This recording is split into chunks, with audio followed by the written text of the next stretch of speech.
By the end of this video, you'll learn how to stand in a balanced boxing stance, as well as how to punch while moving forward and backwards. Let's jump right into it. So the hand that you throw a ball with, the hand that you right with, that's your dominant hand. That hand's gonna go in the rear along with that same side leg. There's exceptions to the rule, but we're running out of time. We gotta keep moving forward. We're gonna bring our index fingers up to our eyebrows, and our elbows are gonna be directly underneath of our hands.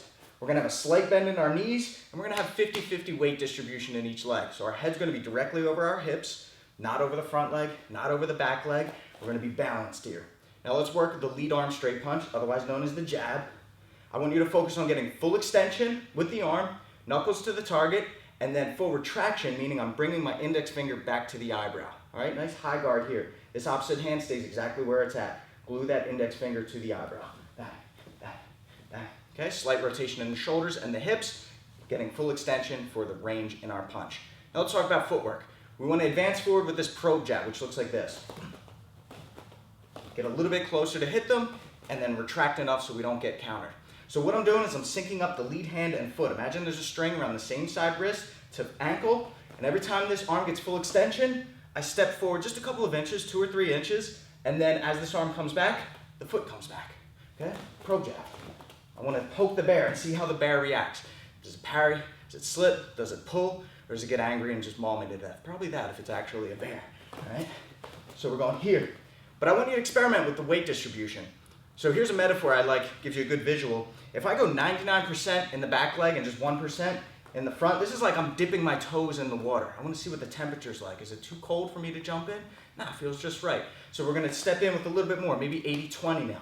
All right? A little more cautious because I don't want to commit too much and get countered. But now if I want to put a lot of power on it, now I really commit to it and I put more power on, more weight on that lead leg. But notice that I'm slower in getting back.